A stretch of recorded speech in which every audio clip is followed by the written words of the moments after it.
안녕하세요. 회생 파산 전문 장현정 변호사입니다. 개인회생을 신청할 경우 어떠한 장점이 있을까요? 채무 초과 상태에 있는 분들은 개인회생을 신청해야 할지 고민하고 계신 분들이 많을 텐데요. 오늘은 이런 분들을 위해서 개인회생을 하였을 경우 어떤 장점이 있는지에 대해서 한번 설명을 드리려고 하는데요. 개인회생의 장점 5가지를 한번 살펴보도록 하겠습니다.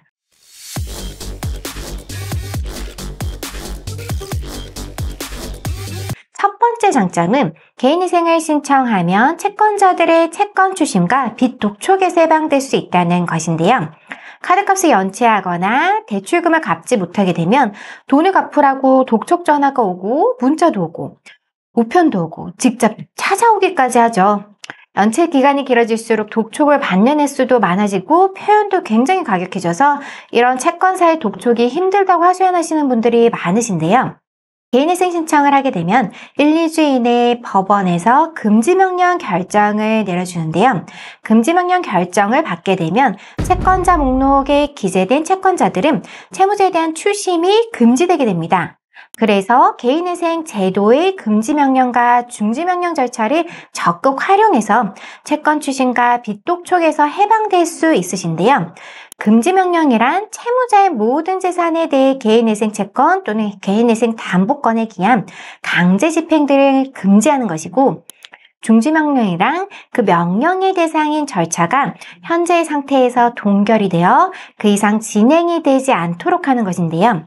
개인회생을 신청해서 금지명령이 내려지면 채권자들의 압류, 과압류, 가처분, 재산에 대한 담보권 결정, 개인회생 채권을 변제받거나 변제를 요구하는 일체 행위가 금지되기 때문에 강제집행 등을 걱정하지 않으셔도 되시고요.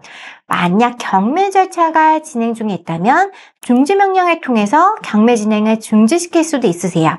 그렇기 때문에 개인회생 신청으로 채무자회생을 위해 인정되고 있는 금지명령, 중지명령 제도를 잘 활용해서 계속되는 빚 독촉으로부터 벗어날 수 있기 때문에 이러한 굉장히 큰 장점이 있다고 할 수 있어요.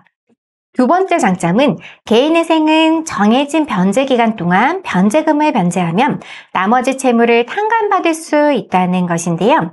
개인회생을 신청하시는 분들은 다들 채무 탕감에 대한 기대가 있으신데요. 개인회생을 통해서 얼마 정도를 탕감받느냐가 중요한데 신청하는 채무자의 소득, 부양가족 수 등 사안에 따라서 어떤 경우에는 10%를 탕감받기도 하고 또 어떤 경우에는 80%, 90%를 탕감받기도 하세요. 그래서 개인회생을 하게 되면 이와 같이 채무자는 채무 탕감이라는 큰 이익을 받는다는 장점이 있는데요. 다만 이는 채권자의 권리를 소멸시켜 가면서 받는 채무자의 채무를 줄여주는 것이라서 채권자의 희생을 전제로 하는 것이라는 것도 잊지 않으셨으면 좋겠어요. 세 번째 장점은 개인회생의 변제기간이 원칙적으로는 3년으로 단기라는 것인데요. 다만 사안에 따라 5년까지 늘어날 수는 있으세요. 옛 어르신 말씀에 10년의 세월을 눈 깜빡할 새 지나간다고 하시잖아요. 3년의 시간이 길게 느껴질 수 있겠지만 차곡차곡 변제금을 잘 변제하면서 정말 조금만 노력하면 금방 지나가는 기간이라고 할 수도 있거든요.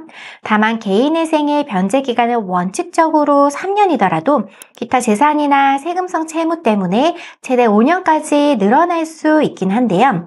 이때 청산가치 원칙을 한번 생각해 볼 필요가 있는데 청산가치는 채무자가 파산할 경우에 채권자들이 가져갈 수 있는 재산가치를 의미하고 청산가치 보장의 원칙이란 개인회생을 하면서 재산을 유지할 수 있고 재산을 유지하는 대신에 변제금은 청산가치보다는 많아야 한다는 원칙이에요. 그렇기 때문에 이러한 청산가치 보장의 원칙을 적용해서 재산을 유지하는 경우에는 변제기간이 늘어나실 수 있는 거고요.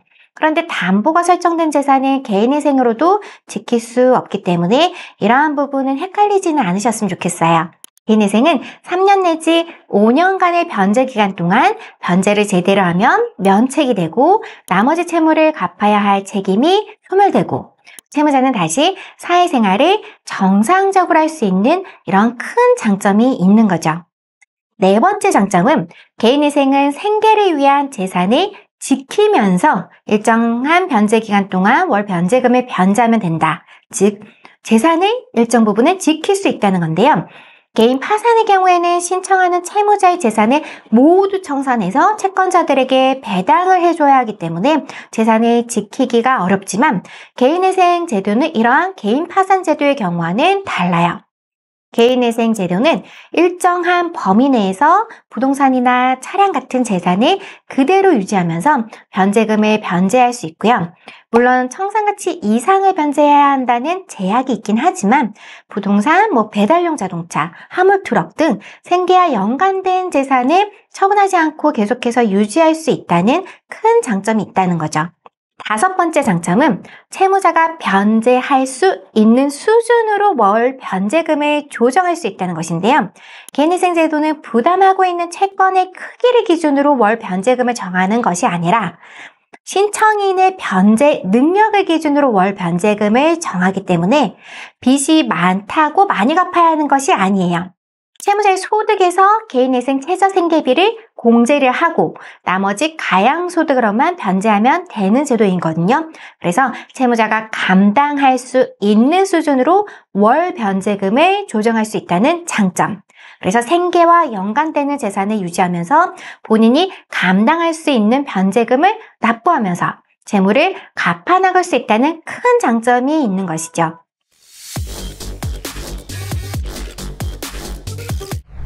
이상으로 개인회생 장점 5가지를 알아보았는데요. 늘어나는 채무로 인해서 굉장히 힘든 시기를 보내시고 있으시다면 개인회생 제도를 한번 꼭 고려해 보시기 바랍니다. 지금까지 장현정TV의 장현정 변호사였습니다. 궁금한 점이 있으시면 언제든지 저희 사무소에 문의를 해주시기 바랍니다. 감사합니다.